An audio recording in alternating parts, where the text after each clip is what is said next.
الحمد لله رب العالمين ثم الصلاة والسلام على سيدنا وحبيبنا محمد وقرة أعيننا وعلى آله وصحبه أجمعين. بأن يتنا الله سبحانه وتعالى نهان يتريدنا إن جلنا محمد صلى الله عليه وسلم يلا بيدير من مبه كم بين غوري مبه الصحابة بمبه كلا تبينتي بسنة مبه هنيان درنجل نكو كلا كونتير دوم يون السلام عليكم ورحمة الله تعالى وبركاته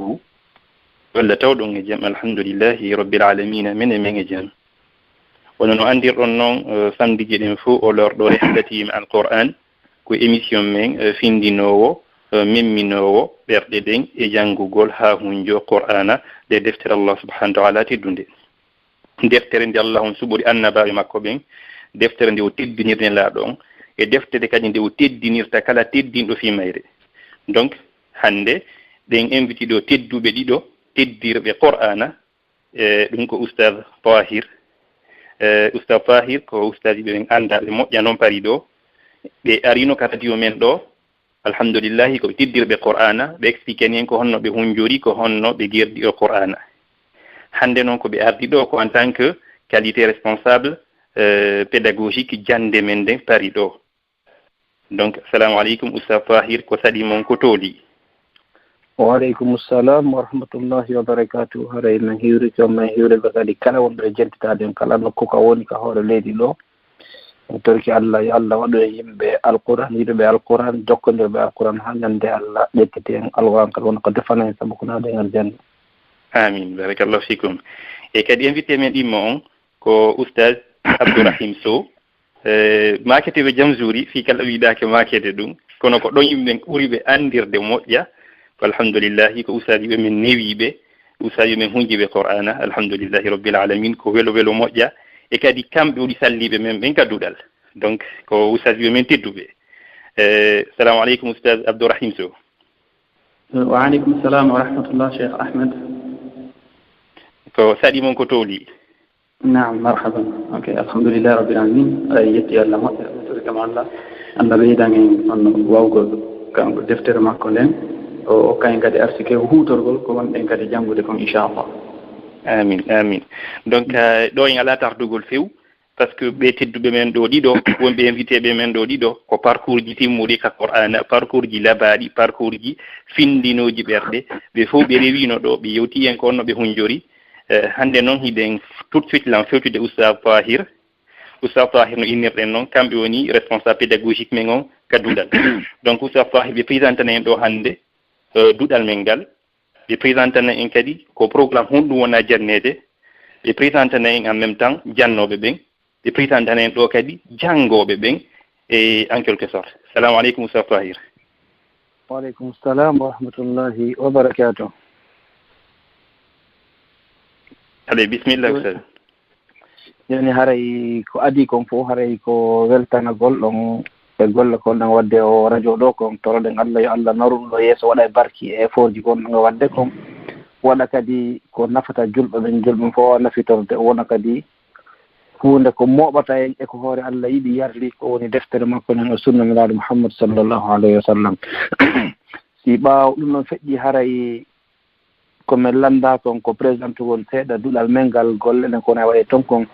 duɗal ngal hannde alhamdulillah haray joni buyno humpiti fi maggal ɓurɗo ɗum haray no anndi ko woni e dokka toon kono mi résumé toon seeɗa no anndirɗon association men on ko en 2008 o créa gila o créa 2008 haɗi on tuma en mara nokkure haɗi faale on no woodi kono nokkure ala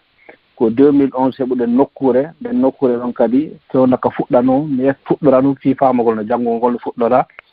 haray ko ɗum fuɗɗorano depuis 2011 fuɗɗa janngede fewno janngede tout au début haɗi fayida mo kala arda e deftere mum inna fiinelan ɗum ɗo karama ko ɓen haɗi ko oustad ceerno saydou wonno fiinaynoɓe ɗon mo kare ardayno e deftere mum jooɗoɓe fiina mo yaha seera o jannga ɗum noon tawa no moƴƴi kono no woodi ko ɓurɗon noon kadi ko waɗugol classe ji à partir de 2011 fuɗɗino wadde classe ji ɗin classe ji kadi waɗa après ɓayɗi waɗama kadi tawi yimɓe mo kala joni yaha e classe jooɗo jannga kono tawi fayida hay tous organisé ka classe waɗama kono jannoɓe ala janngoɓe kadi organisation ngala ɗum noon kadi yaha ha tawa ɗum ɗon no moƴƴi ko no wori ko ɗum ɗon woni moƴƴude tawa yo programme ji waɗe programme ji kadi jokkintina non tawi joni mo kala so ari e classe ko yo naato e classe on o jokka programme classe on fayda ko noon yaara hare ko classe fayda nayi fuɗɗora ɗon ɗiɗi ka fayɓe ɓen e ɗiɗi fayda ka janɗum ɓen ko noon fuɗɗora ɗon ha hannde fewde ka fewniɗen ɗo hiɗen mari ko yahata classe ji 30 jannirede ka duɗal meɗon mi résumé tun ko noon fuɗɗora fayda arda noon ha fewna ka fewniɗen ɗo alhamdulillah piiji ɗum feƴƴi hakkude noon hari janggete examen wattake examen ji waɗa hari janggete kono outil ko janggire ala ɗum noon kadi fof no moƴƴinede wono hikka ɗo nouveauté deji ko marɗen kono tawa e muɗum waɗugol programme gila premiére année ha 6e année hara mo ari ɗon programme on no wallina no andi chaque premiére année ko ɗo janggete semaine be kadi e nder année kadi haray ko janggete kono no winda no waali haray fof no moƴƴina ha moƴƴi profita kadi o occasion ɗo mi weltanoɓe woɓɓe ɗen golle no woodi halfinaɓe golle waɗugol programme ɗin haray torki Allah yo Allah waɗan ɓe joddi aljanna si ɗum ɗon feƴƴi kadi haray joni mi explique ko wona e janggede ka duɗat donc on fayda au début haadi ko alquran tu wona e janngede fayɓen ɓe janne fiino ɓe hunjora ɗum noon jokka ɗum alhamdulillah buyi heɗike muɗum woodi gayni ɓe hunjagol woodi muutimɓe kono tawa ɗum noon no moƴƴi kono faƴɓen fuɗɗike janɗude e mawɓe goo kadi no ara janngugol ton hara ɓe annda dewe ɗen no waɗirte haa ɗum noon joni tawa ɗum ɗon no manque ton tawa e watte toon kadi ko inneten science islamique on ɗum noon science islamique haray piiji ɗi fof no waɗa nder toon ko woni fiqh no toon ko woni sira ko woni tafsir alquran piiji ɗi fof no waɗa nder toon fii hon ɗum mo kala ko en fonction duuɓi makko ɗin o jannete fayi kum markum duuɓi 13 ma jiwo marɗo duuɓi 13 ha 14 ma 12 fayda ko jannete ko honno longal lotorde so par hare mo fewnude e muɗum ma ko honno salligorde jano kan data en fonction wano humbugol dewgal wano lootugol fure sifa ɗin piiji mo kala jannete en fonction duuɓi ko jogii kon e ko ɓurta haton jinde ko ma humugo sifa ɗin piiji ko noon ɗin programme waɗira ha fewna ko fewniɗen ɗo hikka ɗo inchallah programme ji ɗin fo waɗama kono matiére ji tati ɗi wona ɗin e dolnorde ɗin haray ko adi kon ko janngugol alquran noon alquran noon haray ko honɗum woni e nder muɗum haray ko janngugol ƴeeɗen sellina janngugol ngol sellina janngugol ngol hara no selli ka ñaawooje e ka maharijil huruf si ɗum noon gasi kadi no tawa e muɗum kadi hunjagol kadi bindi kesi e rewtagol kadi teƴƴaaɗi ɗin ɗum noon woni baŋnge alquran noon on tigi waɗne programme soit o yura ley si yaarugol bakara ma yura bakara si ardugol ley en fonction niveau on faɗɓen ko lewne fuɗɗorde fayda jannduɓen fuɗɗora dow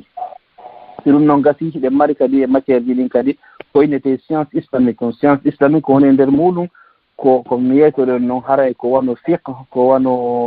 wano sira kala ko yowndiri e baŋnge dewal bannu adama sentini leydi ka wonɗen ɗo ko wawata on tigi janngude ko wawata mo wallitade wondugol e diine wondugol e hoore ndi leydi ɗo wawa wondude e diina makko hara mo faamino rewirta Allah si talligi makko boni imo andino guerre so julde makko boni ma so fallita nde julde mo andi honno wattirta mo andi ko haani farillaji julde mo andi sunnaji julde ma farillaji salligi sifa ɗin piiji annduɗa ko baɗɗi bonaali mum duwa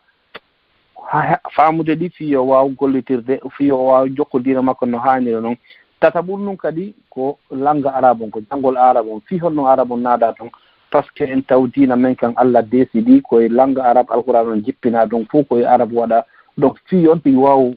faamude diina kan tigi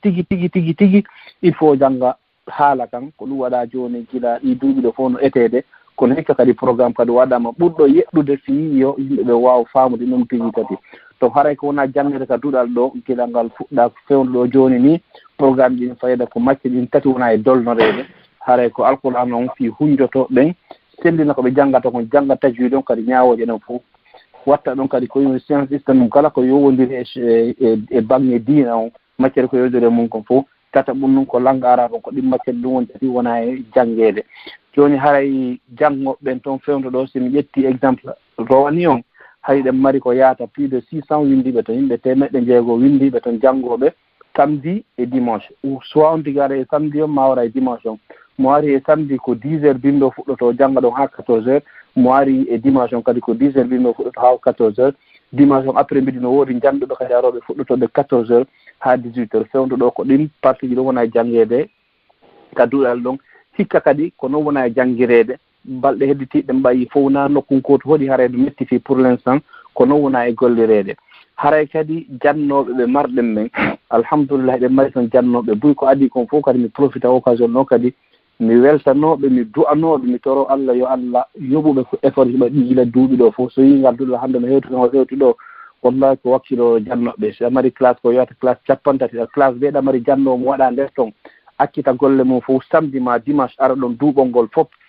wallahi koɓe weltani ɓe du'ane tawɗen Allah yo Allah taw har anni il faut no laaɓi jaɓanaɓe golle maɓɓe ɗen waɗana ɓe kadi joddi aljanna ɓe si ɓe naata aljanna haɗa ɓe ñawaka ɓe lettaka par ce que wallahi ɓe wadde golle tiiɗuɗe min noon miɗo anndi par ce que hara yiɗi ɗon ton tultan miɗo reeni kadi noon ɓe jippirta e faɗɗima ɗuma ɓen koyen torki Allah yo Allah waɗu barke ɓen wadde ko moƴƴina haajiji maɓɓe ɗin fof haray jannoɓeɓen ɓe mari toon ko yaata jannoɓe fewnoɓe selen cappantato e jowo janno ɓeeɗo fof ko fii Allah woni naatiɗumen jannugo hay gooto araɗo inni kañum si heɓaari joddi jannota hay gooto kadi ala heɓaɗo ɗon joddi mo kala ko joddi Allah ndin tañinori en torki Allah yo Allah waɗan ɓe joddi kanko marɗo ko lannata ko wonde ɓe joddi haa yona joni hara ɗen jannoɓe ɗo mari catégorie ji ɗin fof rewɓe no e maɓɓe worɓe no e maɓɓe fanɗuɓe duuɓi no e maɓɓe towɓe duuɓi no maɓɓe fof no jillodiri joni haray ko ɓeeɗon woni e jannude toon ɓe mari kadi toon woɓɓe noon hara ko jannguɓe haa hunji alqouran gayni ɓeɗon fayda no ɗuuɗe toon ko fanɗiɓe martoji ɓe sappo e ko fawi hara ko gaynuɓe hunjade alqouran wonɓe jannude toon ɗum noon kadi ko nema mawɗo mo Allah waɗani en par ce que wona suuma so yewtini fi julnugol ɗon so en fotti kadi waɗat toon haɗa mara difficulté ko hombo feƴƴinde fayda ko suɓago tummo feƴƴinde ɗum noon kadi ko nemago mo Allah waɗani en haray ɗen kadi yogaɓe maɓɓe kadi ko janngoɓe université haa gayni ko marɓe ɓurɓe ɓen hara ko niveau ingénieur ma hoɓe hay ɓe marton hay marɓe niveau doctorat ko ɓen woni e jannude ka duɗal toon donc haray ɗeɗo ɗen kañƴini hiɓe naɓiɗi banŋeji ɗin fof ko ɗum kadi woni doole duɗal ngal ko tawde hiɓe mari sifa ɓen ka nder duɗal toon hara hoore ɓe niveau ji maɓɓe kadi hiɓe jaɓi jippinde hoore maɓɓe hiɓe jaɓi hiɓe nelama ɓe waɗa ko ɓe nela kon hiɓe jaɓi kadi accitanagol duɗal ngal donc haray ko ɗum noon woni e wallitade kadi ngal duɗal ɗon janngoɓe ɓen kadi ko homnonade janngol ɗon ko ɓurɓe ɓen kadi ko wonɓe wuurde ka leydi ɗo ko fayɓe men jibinaɓe ɗo ɓen jandi ɗo hara annda goɗɗum ko woɗɗo ka duɗal ɗo ɓe fuɗɗi anndude diina kono alhamdulillah joni hannde duɗal ngal hino wallitade piiji buyno changude joni fof no anndi no woodi duɗal ka fotte si haaji waɗi fof yaha fotta ka duɗal toon fayɓe men kadi alhamdulillah hiɓe avance ude moƴƴa no woodi fayɓe arnoɓe ɗon hara hay sigi ɓe wata janngude kono wallahi hannde hara woɓɓe huññanoke feccere alquran ma woɓɓe hara hewtino niveau kahfi ma woɓɓe hara no fii gaynugol hunjam haa ko ɗon ɓe fuɗɗi janngugol ko ɗon ɓe janngi ko ɓe janngata ko haa fewde ko ɓe fewndi ɗon c' est vrai que rythme ɓuuɗa ɓay ko nde wotere nder semaine on kono si faɗ ɓe janngoye semaine fof ɓe ka l'école ɓayno une fois par semaine wallahi haray no wotto wakkiliɓe moƴƴa hara sa yii ɓeɗa anndi ɓeeɗo hiɓe wadde effort ji te tellet inchallah ko gaynaɓe hunjagol ɓe watta ɗon kadi matiére hedditiɗ ɗin haray grosso modo ko ɗum ɗon woni fayda présentation duɗal ngal mi haaɗa ɗo so tawi question ji goo no woodi mi wawa ɓeydude ɓanguintinde point ji goo nder ton inchallah alhamdulillah ustad ɗo laaɓi poyi ɗo ɗum ɗo holli kala mo windaki gaɗuɗal ko yo yawo windo yo tawta ɗum ɗo accu on tigui taw on tigui pirdu ɗum ɗo tawa ko pari ɗo woni donc onono en woodiɗen noon introduction men ɓe mari invité ɓe men oustad Abdourahim Sow e no innirɗen noon ko alhamdulillah ko hunjiɓe qur'ana e kadi hunjiɓe qur'ana ka duɗal men ɗon donc produit duɗal men ngal noon en quelque sorte donc hande ko wello moƴƴa nodditugol ɓe ɗo donc ɓe joñitaɓe konngol ngol ɓe janggana en bi ba'da a'udhu billahi minash shaitani rajim wala yahzunka alladhina yusari'una fil kufri innahum lan yadurru allaha shay'a.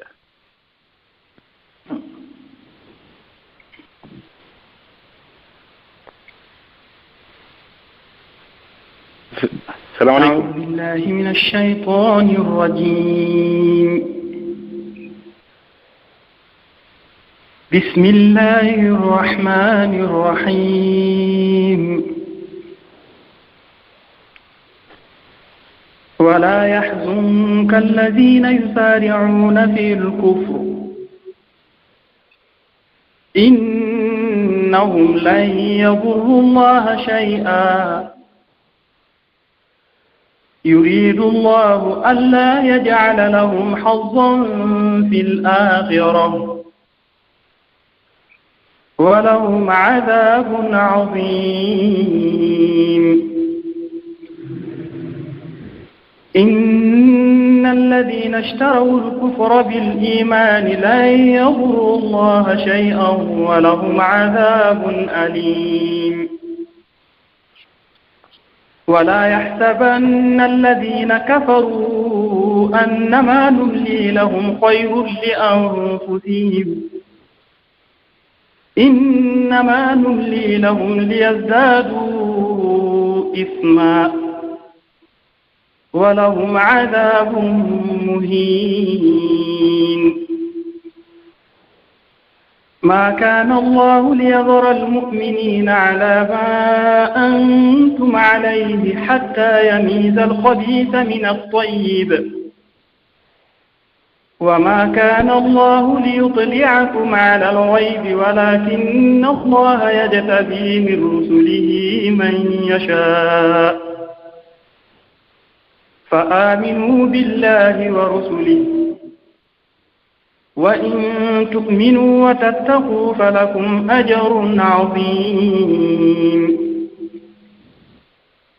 ولا يحسبن الذين يبخلون بما آتاهم الله من فضله هو خيرا لهم بل هو شر لهم سيطوقون ما بخلوا به يوم القيامة ولله ميراث السماوات والأرض والله بما تعملون خبير صدق الله العظيم صدق الله العظيم يالله بركي غاندال مون غال استاذ بيدنا اون او جانغي مو لابادو والله yo jangi mon wallino wo bernde sabu ami wodo ko yo jangu tun hara émission on fo ko yo jangu mais min hato jini kedi andugol parcours mon on ko fekkituno men invite non do tawi ko riwayaji go jangan don en alhamdulillah on gayni hon jagol qur'an on ko hon dum woni himme mon jangugol di riwayaji نعم وعليكم السلام ورحمة الله الحمد لله بسم الله الرحمن الرحيم الحمد لله رب العالمين ثم الصلاة والسلام على النبي المصطفى وعلى آله وصحبه ومن تبعهم بإحسان إلى يوم الدين رب اشرح لي صدري ويسر لي أمري واحلل عقدة من لساني يفقهوا قولي وبعد سلام الله عليكم ورحمته وبركاته هريتي الله سبحانه وتعالى من جلال محمد صلى الله عليه وسلم نسلمنا جماعة فكم كلا كوني بمكلا إن دمودهم يتورمونو لم جماعة فوينو جام من قال الحمد لله بنقول يجري فونا جام donc نعم haray ko non woniri Allah subhanahu wa ta'ala Allah arsiki on tigi dum do e hore bien sûr wakilar parce que Allah reni condi go indi habbi donc haray on tigi no do no wondi do mari do e bengure mun den e no wondi do e bengure mun den sonna on e gedal be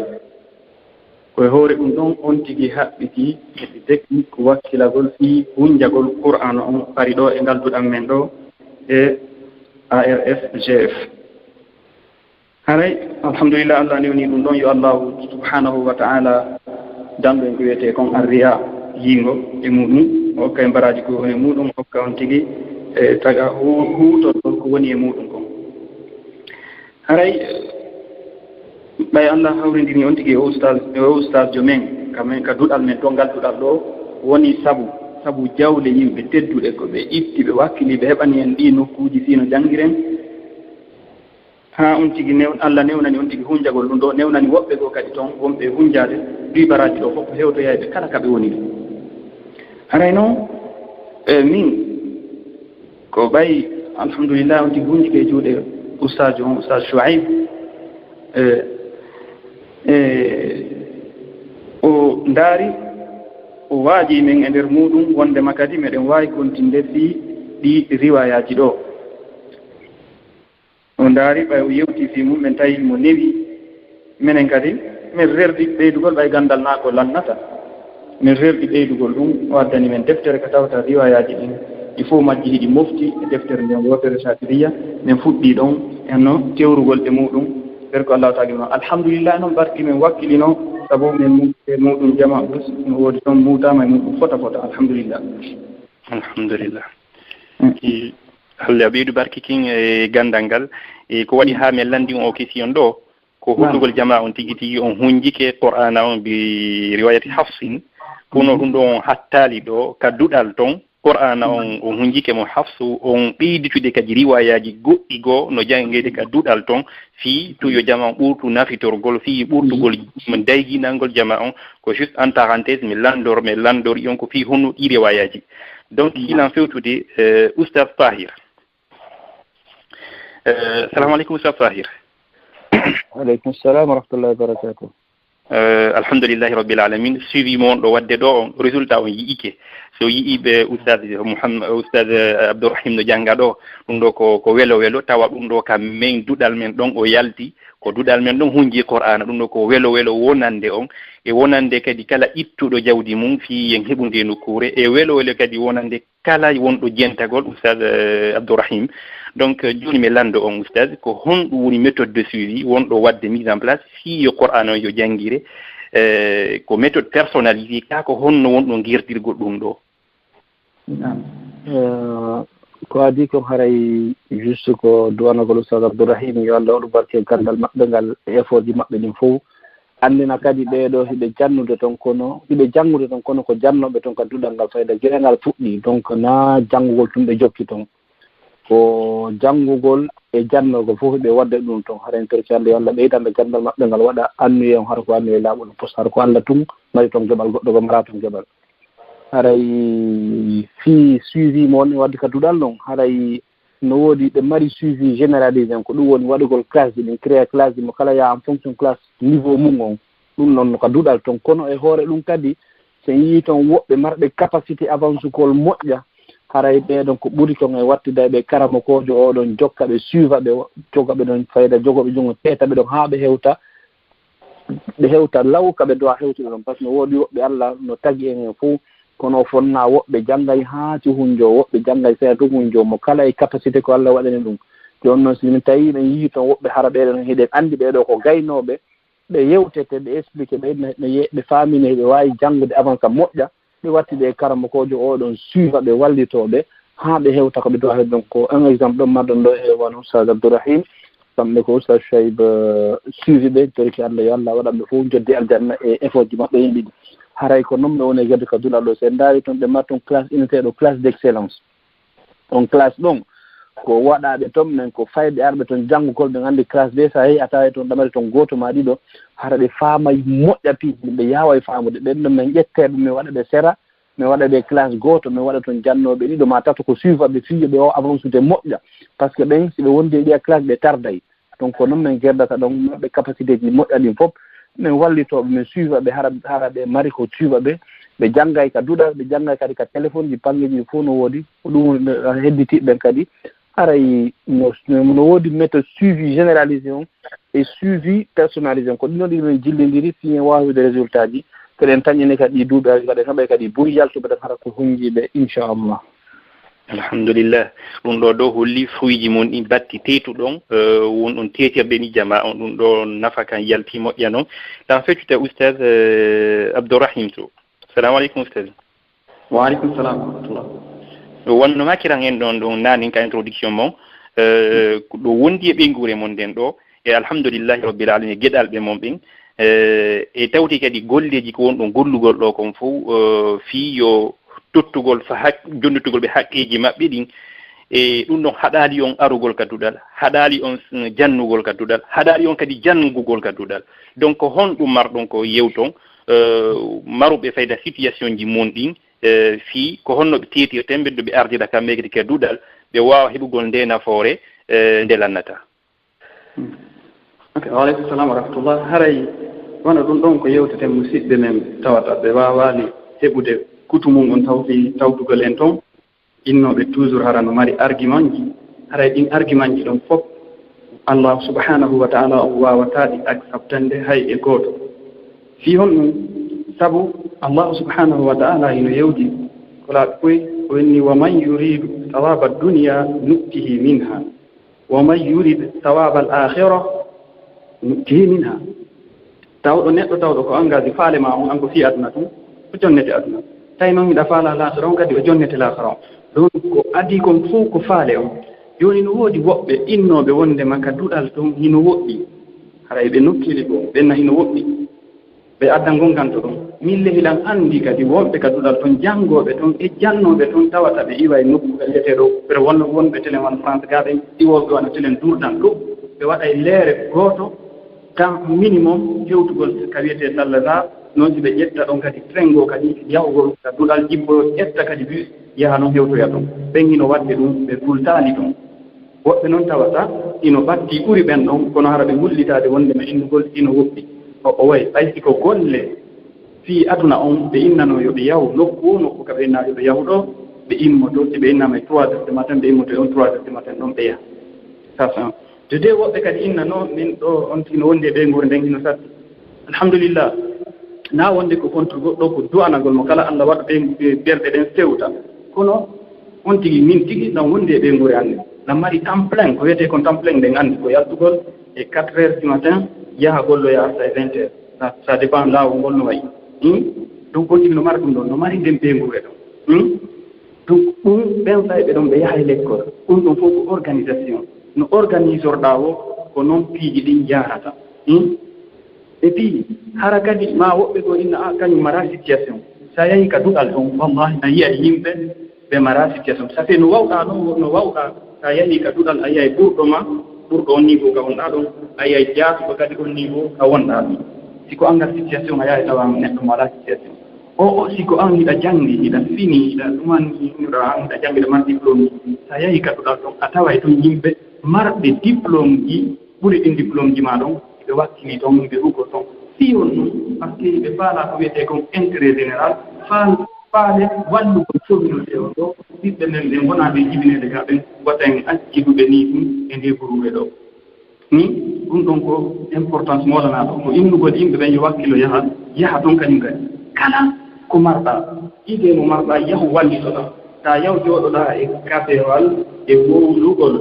wano si lamɓe lagine nabini studio kanko ko jiifa makko tun o anndi ko intérêt général o anndi hara an kaɗɗa mari sigo wano ngal gandal hiɗa noddita takko ɗo ya yaw wallitoɗa communauté ma o si intérêt général ala yawde ɗum ɓe wolde 10 minutes anndi an kadi tigi sa naɓana toon ko gootum donc ko ɗum hara min mi waade ko jama on mo kala ka woni no kala noon sifori siko qur'an woni ko waawi siko honɗum si o wawata sa wawata alif sa yahi kadi ɗala tawa ɓe wawata alif kono no woodi ko ɓe wawi no woodi ko ɓe woni wadde alhamdulillah donc foɓɓino toon haray fof ino invita toon mo kala ka woniri yo wakkilo yaha duuɗe men ɗen argenteuil pantin grigny foɓɓi hino ɗo haray ko ɗum min ko rewɓinda yimɓe ɓen ko ɗurɗo wakkilagol itta argument ji ɗi fof itta ngaameno ngon few yaha toon ɗo yo jooɗo ɗo e gaba mum perdatan mum yewta ño'a yimɓe moɓa bakka tujara e yafantolam donc na kontu goto woni ko yurmingol jama fof koyo yawto wallidiren tampoɗen ɓeygori men nden tambodiren ɗo yo wi enen en wata fottude guine en ɓottata mahin ɗon essayé kala idée mo marɗa yaha wowla toon hara wowlali ɓaawo ha salaniɗa on fait noon ɗi inna wola e goɗɗum haray ko ɗum ni innata yo yimɓe ɓen fof yaw par ce que wallahi on tigi no anndi no woni naɓɓirde fayda ko ɗum woni bon on tigi innata no lettat nde ko noon ko ɓe waɗira noon alhamdulillah hoore ɗum ɗon kadi kono hara ɓeygure nden kadi no négocia siko sonnajo simo yahude kañum ka duɗal ɗon haray ɗen yamiri mo yo faamodir ɗemo wondi on siko gorko yo faamodir ɗemo wondi on e faamodiren en fof min wallito ɗen fayi koye men koye en fof meɗen ɗum ɗon nafa en nafa ɓeygure men nden inchallahu si en feƴƴi sina ɗum haray nafa ala ko goɗɗo wuuray naam barakallahu fikum oustaz ɗum ɗo ko sincérité mon min santude sincérité on ko won ɗon makude kon ɗi konnguli yo Allah yoɓon ko ɓuri moƴƴude kadi jentitiɓe ɓen kadi ɓe nana ɓe faama ɓe gollitira mi fewcita oustaz Fahir mi nani oustaz Jamzouri oustaz Abdourahim ɓe makani en fi diplôme ji donc mi faala yon artitan en seeɗa ɗin diplôme ji ene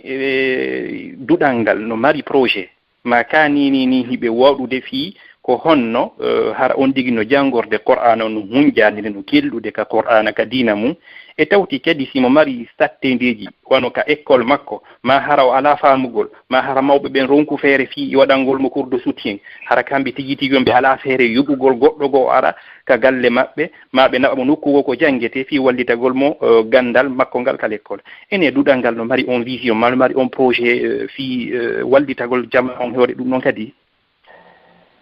alhamdulillahi rabbil alamin haray duɗal ngal no mari projet ji heewɗi projet duɗal ngal fino famiren projet duɗal ngal ko honɗon projet on foppi résumé gol ngol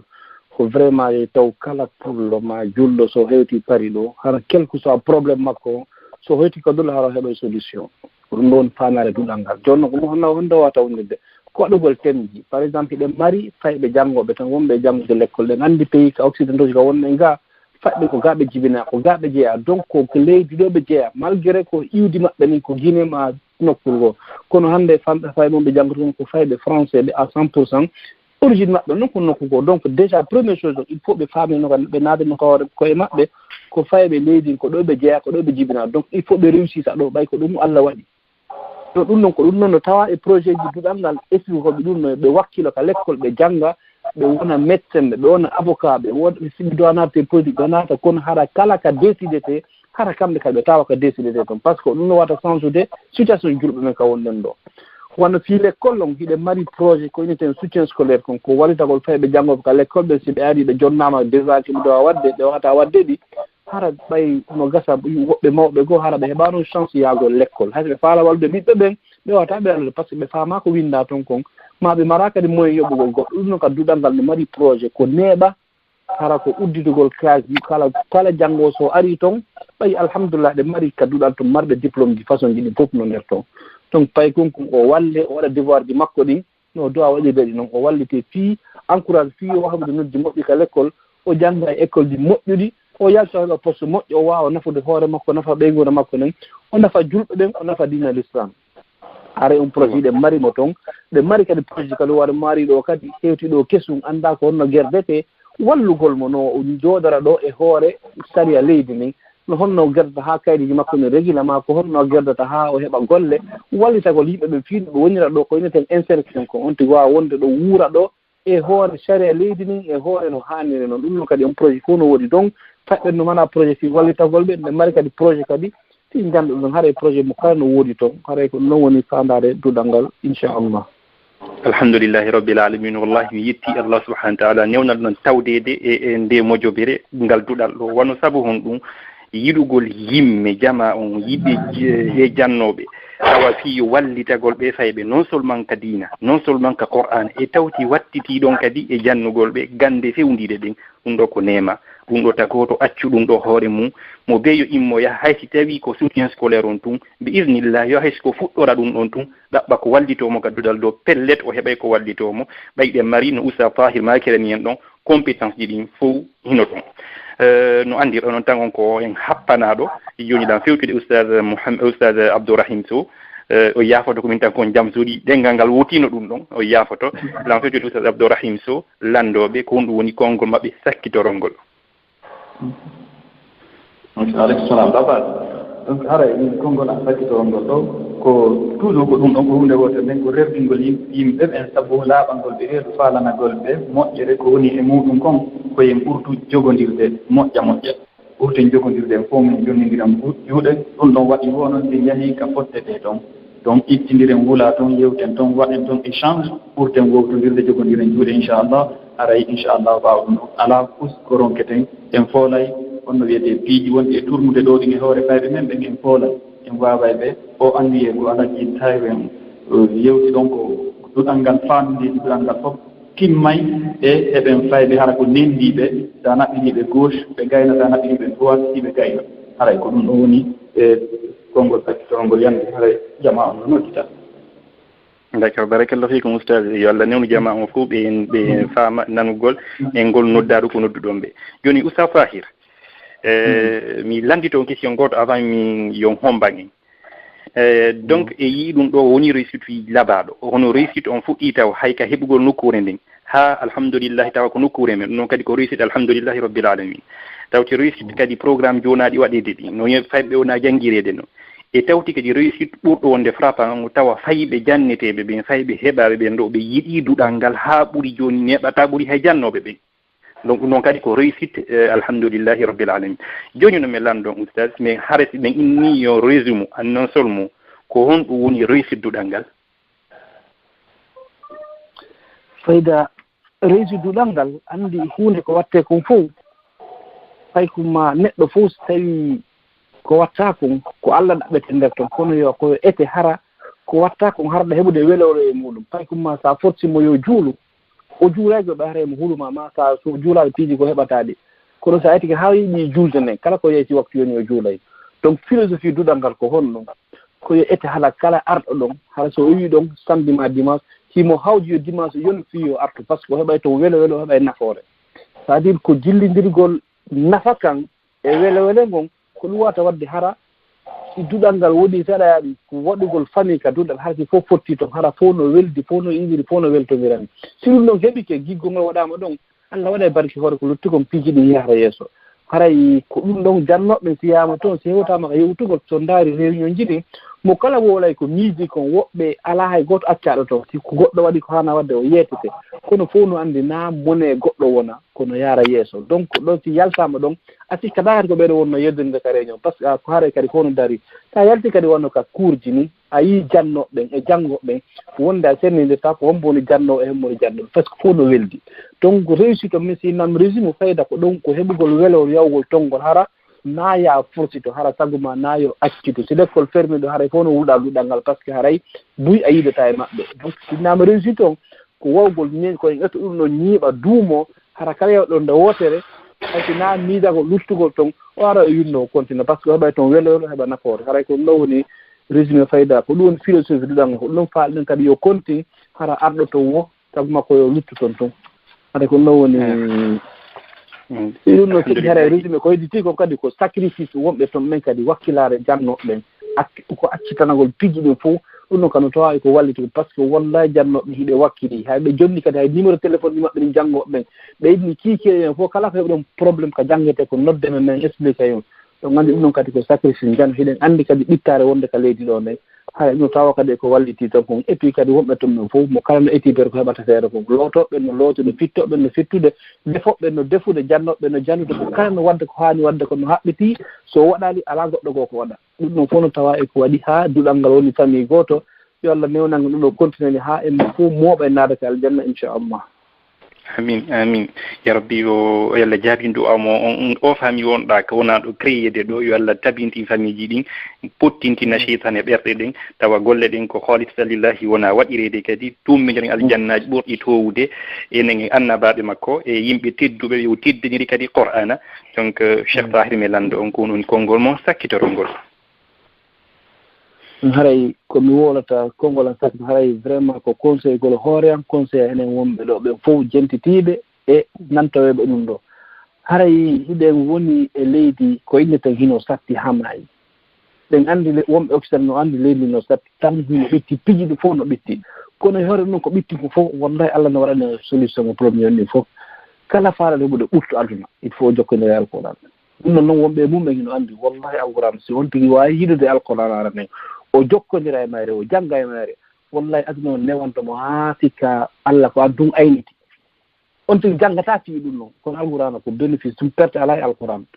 sa janngi hiɗa mari baraji ñande janngude tefanoyte sifata ko ɗa mari baraji ɗa faamude ɓernde ma nden iman ma on ƴaway c'est-à-dire ko bénéfice tout on tammo janggata ɗon kadi ko tammo a perda donc kala faalaɗo heɓude ɓuttu aduna e lahara yo jokkodira alquran kala ko watta ƴetto alquran hikkinamo yeeso jokkintina ko heddi kon alquran o wonante torso o yonnantoma kala ko yaaɗa hentatoma haa pijji ma ɗum fof feƴƴa haray ko ɗum wersito hoore an koye jogodirde e alquran ko woni e mayre ngen ko barki ko Allah waɗi e deftere alquran nde ko sa jokkodiri e mayre tun annda fi ɗum haray ta goɗɗo jooɗo ñallal o ronka fontude deftere o jannga hay so ko pawi gooto sabu julɗo jaɓu wonnirde ɗum noon yo on tigi jokkodire alqurana binde ñaloroma ki kala ko wonɗa hannde ɓe mbaɗi possibilité janngugol donc haray komi yawsito hooran e hedditiɓɓen fof wallahi ko yiɗugol alqurana yiɗugol no naaka konngol naaka ɗuma kaka kuuɗe yiɗugol nde ko ƴettugol nde jooɗoɗa e mayre ne'anode teddinande janngande tasko ko windi toon kon anndita kadi ndeɗa jannga ko yeeso Allah jooɗiɗa haray Allah no jelti ko janngata kon donc ni annda ɗum ɗon teddinande teddina kadi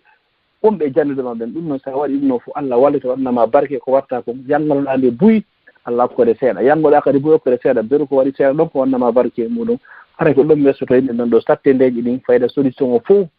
saka deftere alquran donc kala faa heɓi probléme solution e probléme makko ɗen haray yo huɓode nde alquran torki Allah yo Allah waɗo yimɓe alquran yimɓe yiɗoɓe alquran yimɓe jokkodiro e mayde haade tefano e ñande janngo ha wawi naddete aljanna haray lettaka e ñawaka inchallah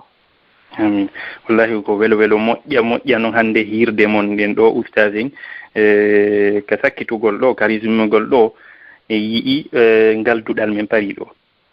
non seulement ɓe rerɗiɗɗe e yiyen janngo ɓe yiɗani e yiyen janngo ɓe ɓe wakkilinden fiyen janngo e tawti kadi ɓe holluden ko honno janngirten kadi ɗum ɗo ko nemani mo be yo watta yila o nema ɗo nemaji gono toon no si Allah neminima ɗi a neminaki ɗi o landitotoma fi majji heɓa ko ɗo karamo kojo yiɗanɗoma mo faalaya janngo o innama kadi ko ni janngirte o innama kadi aru mi jannama amba ɓeygure ma nden fop ɓiɓɓe ma ɓen fop are ɗo mi janna on ɗum ɗo wallahi mo be yo watta yiila plutôt mo be yo watta yiila moƴƴa ɗum ɗo ta taw ɗum ɗo wona on ndigui hujja satto ñande walla dandu en nde ñalande ko watti kon ɗon wallahi on jarama moƴƴa oustad Tahir e oustad Abdourahim Sow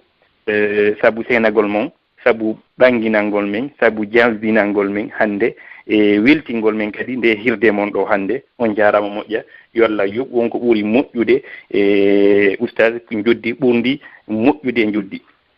e ɓe fayɓe ɓe wonɗon suivude ɓeɗo yo Allah okku on kala harfu mo ɓe janggi wona on sadaqatul jariya ha ñande aduna on lanni e ittuɓe ɗe jawle maɓɓe yoɓe andu jawle maɓɓe ɗen hino ɗo ɗe ko woni yahude ɗon ko jawle fayi koye hunjotoy koye qur'ana fayi koye wonoy koye responsable ƴettoɓe responsabilité e nder ndi leydi donc ɗum ɗo yo wallinayi ɓerɗe maɓɓe tigi tigi yon ɓe anda ko ɗo jawle maɓɓe ɗen woni yahugol donc siita en juutin konngol ngol ilan jonjude hajja Huseynatou konngol ngol ɗe nder wona ɗo assalamu aleykum wa rahmatullahi taala wa barakatuhu assalamu aleykum seyida wa aleykum salam wa rahmatullahi wa barakatuh oustaz en naala toon alhamdulillahi naala toon yettude Allah boyi ɓe ngure mon nden fof hino e jam alhamdulillah awa vacance ji ɗin feƴƴi e jam allahumma laka alhamdu onole naala toon yettude Allah boyi alhamdulillah ara oustaz Tahir e oustaz Abdourahmane assalamu aleykum wa aleykum salam wa rahmatullah awa naala toon alhamdulillah ɓe gurne fof no jaam yettude Allah boyi bobo on no e jam alhamdulillah imo e jaam yettude Allah nene goto e makko ɓen yo Allah waɗu barke e makko amin amin waɗamo kankadi darantoɗo islam okkoramo ko okkori on kon ɗon amin yoɓa on baraji mum amin amin amin naam weƴƴi e jaam on gani yettude Allah boyi feƴƴi e jam alhamdulillah naam musidɓe tedduɓe jentitiɓe radio ɓantal islam mi salmini on fof nokku kala ka tolorɗon onon e ɓe gureji ɗin miɗo lando so tawi on fof hiɗon e jam minen ga alhamdulillah min fof meɗen e jam machallah en weltanike Allah subhanahu wa ta'ala on tawnuɗen hande kadi o newinani en fottuɗen ɗo haray en weltanike ɓe karamakoɓe men seeniɓe ɗo oustaz Tahir kañum e oustaz Abdourahmane en weltanike kadi oustaz Ahmad jaɓɓiɓe ɓeɓen sifani en ko woni kon feƴƴude ngal duɗal alhamdulillah haray ko hitande heyre ka jangete woni e fuɗɗanade en yo Allah subhanahu wa ta'ala on newinan en wawen hunnude ahadi enen halfinaɓen ton fayɓe kadi windiɓe ɓen yo Allah newinanɓe kamɓe kadi ɓe wawa hunnude ahadi ko ɓe wona kon e jannede ɓe ko ɓe wona kon e halfinede fiyoɓe rewto ka galle maɓɓe haray machallah on waɗani en ɗo yewtereji labaɗi hande yewtereji kadi findinayɗi ɓernde falillahi alhamd haray ko non woniri e France ɗo hiɗen ɗuuɗi ɗo hande moƴƴa noon jama on wakkilike kadi wonɓe France eɓe ala France fof wakkilike hande nokkure heɓike haray hiɗen andi piiji buy ko fewndi e leydi men ndin ko wonɗen e wullitade haray ko ɓe karamakoɓe yeeti en ɗo wakkiloɗen enen kadi inchallah e nder sayiji aroji haray en heɓay doole moƴƴa e ndi leydi ɓiɓɓe men ɓen heɓa doole hara ɓe wawetake haɗede hay hunde ka diina maɓɓe en fuɗɗorike ɗo seeɗa wona no ɓe sifori ɗo ni on nani e ko ɓe fuɗɗi ɗo hari koyo jange tun examen ala hiɗen andile kala wonɗo e jangude o waɗata examen haray ko si Allah subhanahu wa ta'ala on wallimo tun si wona ɗum kari han o jangirta han jangowo inneteɗo o waɗay examen e jangirowo ni tun ɓen wona gotum jogorta bindi mum ɗin hiɗen andi en fof ko faalaɗen jangude ko fi Allah e waɗirten niyya on kono si en mara ton ko hulɓina en ko duña en ɗum ko ɓawre jogorte. Alhamdulillah hande ɗum ɗon fof hino waɗede ton han en heɓi nokkure tawata hara hande haysi ko lekkol faala ɗen uddutude ɗon waway wonde. Haray koko musidɓe am ɓen noddi on kon ɗo are wallidiren musidɓe tedduɓe ta hay goto innu ko honɗum ɓe jokki ko honɗum ɓe woni e waɗude ɓe ala e avancude minen ko ni are hiɗen fota tek e mum ɓurɗo wo ko on ɓurɗo e tambitade ko on ɓurɗo e jogitade. Haray on nani ko directeur men on yeeti en kon ɗo wondema karama ko ɓen ton ko joddi ndin ka Allah subhanahu wa ta'ala woni ko ɓe habbi. Haray onon kadi are wallidiren onti ko wawi wowoto innu o wawata woɓɓe no ton hiɓe defande jama on hino ñamude jama on no weltori ɓe moƴƴa non tawata hara ñande ɓe ala ɗon ɗen ko haray en innay hay jama on hino yoomi sabu a yiyey mo kala hino daaridira mo kala hino weela. Woɓɓe no ton ko laɓɓingol nokkure nden siɓe ala ɗon kadi si hiɗa yahude haray koya woñu koya townu coñci maɗen sabu haray nokkure nden hino tuuni machallah. Woɓɓe no ton ko daragol surveilla si goɗɗum waɗi fi wata bone wo heɓu wata tay koye uno wata woɓɓe yahu ka tarawo awa komi woni e kontirde ɗiɗo fof ko andingol no wa'irɗa wo haray golle maɗen no ton place ma on no ton ɗum ɗo no wayi wasi en waɗi huɓɓinirde enen guinéen en waɗi huɓɓinirde woni pullo woni maninka woni kala haala ka yewteten si tawi tun en woni guinéen en waɗi huɓɓinirde yolde mo kala no ɗon kala mo arali uddi yolde makko nden yo andu hay goto wawatamo e uddalde nde e nder ɗon noon hiɗen wawi poɗutude woɓɓe go kadi ukkenɓe ka nder huɓɓinirde ɗon wona musidɓe men arabuɓe ma ɗum Sénégal ma ɗum leƴƴi wo leƴƴi haray nokkure nden hino udditaniɓe ko saɗi maɓɓe ko tooli e nokkure nden. Haray meɗen weltano on kadi moƴƴa noon amana ko waɗɗon kon e amen e halsingol ɓiɓɓe mon ɓen fiyo men wallitoɓe yeru ko Allah subhanahu wa ta'ala on andini men kon wona men en ɗo ni ko gokkunni on tigi andi kono machallah wona no ɓe siforani on noon hiɗen jogii toon karamokoɓe tawa koko faala ɗen wo halfintemɓe sika ka tajwid haray siɗen faala ko ɗum ɗon tun jonne temɓe ɓerɗe men ɗen haray hino ɓutti tok sika ka Qur'an sika ka arab ɗum noon haray wona goto wona ɗiɗo hiɓe ton alhamdulillahi rabbil alamin ɗum ɗo ko nema haray noon ko wawi andude o ɗo nema mi sikki ko adiɓe en arde ɓen sabu miɗo yewtida e yaawi fayɓe en toujours ɓe yetotolan wondema enen sakkitiɓɓen arde ɗo hiɗen mari arsike buynom fi ɓiɓɓe men ɓen mi sikki noon en anda kamɓe adinoɓen arde tawi ɓe mara ɗum ɓe maraka ɓe naɓa ɓiɓɓe maɓɓe ɓen yo ɓe janngu si on daari wona ɓiɓɓe heɓaɓe ɗo marɓe 40 am ma 30 goɗɗum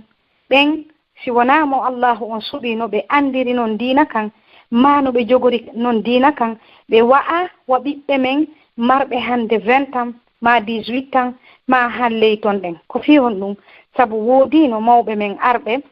tawi no wonirɗen noon wona ɗum ɗo hanani en ɓe immi ɓe dari ɓe habboraki hay goto ɓe naali amodi menen min wata wolde français menen ko ni ɓe dari fiyen heɓu nokkure ka jange hay si tawi kamɓe ɓe wawali jangude ɗon kono ɓiɓɓe maɓɓe ɓen hande hino jangude ma ɗum taniraɓe maɓɓe ɓen ma ɗum julɓe ɓen hino nafitorde awa enen kadi accen wullitagol hande luwaji buyino fewndi ɗo tawata hara julɓe ɓen hino aani moƴƴa ko wona kon wowlede ka lekkolji kono na joɗagol aana feta woni ko ittata ɗum si ɓe voti toon luwa hay si o yaada e diina ma kam a wawata hay hunde ko wawɗa wo ko si en immike leydi ndin ko immaniɗo wo inchallah Allah subhanahu wa ta'ala on okkoraymo sa yaari tun sariya maɓɓe on inniri noon a waɗiri piiji ɗin enen kadi ñande goo en heɓoye lekkolji men ɗin heɓen université ji men ɗin wona yen daaru yeeso men tunko ko ley koyɗo men ndaaren ka woɗɗi feroɗen gite men ɗen waywa doginowo so ndaari tun ka towal ngal hatti ɗon o waɗa e accident joni ko be gite ɗen yaha ka woɗɗi on say si enen en gaynali bi isnillah fayɓe men ɓen gaynay haray noon mi ɗuɗɗini yewtere nden sabu haray wona ɗum ɗo tun woni ko wonini en ɗo haray hiɗen habbi kadi bayana men on bi isnillah haray meɗen habbi on ka duɗal fiyon aru wallito ɗum siko faljere kadi yiruɗon men aron kadi faljiton men andon men townintinaki hay goto e amen ton townintinaki sabu miɗo andi wona oustaz Tahir ɗo min yananayɓe ɗon men fop kono hay e nde wotere e haaɓaali hay e nde wotere ɓe sonkaali ɓe nabon joni mi acciti min on alalan yoɓude kono ɓayru tun ko kamɓe inna directeur on fiika jangin ko probléme hum waɗa ko ngo min yananayɓe on waɗali ɗum kono hande hiɓe ɗo ko hande mi fikki ɓe ɓuuri e wakkilade ndi hankin awa son yiiri men faljere andi ton hay goto e amen mara diplôme wonugol directeur ɗon ma diplôme wonugol jannowo haray ale faljiton men haysi noon meɗen marno ɗum hiɗen andi ko en julɓe e ko nulaɗo sallallahu alaihi wasallam yeeti en kon wondema ibnu adama ko faljowo kono ɓurɗo e moƴƴude on ɗon ko faljowo ha gayna o yiltito e faljere makko nden o moƴƴintina nde awa haray are andi noon men moodi rowani on faljuno ko waɗɗon ko ni ko ni maɗum min ɓiɗɗan on ko ni min daara noon no min changera ɗum ɗon menen kadi haysi min changeali ɗon e ɗon kono haray min waɗi ka programme e sa'iji aroji ɗin min wawoya e changeude ɗum ɗon inchallah haray on fof hiɗon weltana e ko saɗi mon ko tooli ka duɗal men nde ɗo hitande kadi e ko saɗi mon kadi ko tooli ka radio men ɗo haray on yaafoto noon ko woni kon mi ɗuɗɗini yewtere nden haray ko ni si on tigi fuɗɗike haray daro on fayda gaynata on tigi miɗo jonnita oustaz men Alpha Amare la yewtere nden ɓe sannana en karamakoɓe men ɓen e ɓe jonnita ɓe konngol ngol bi iznillah haray en joni si Allah jaɓi. Assalamu aleykum.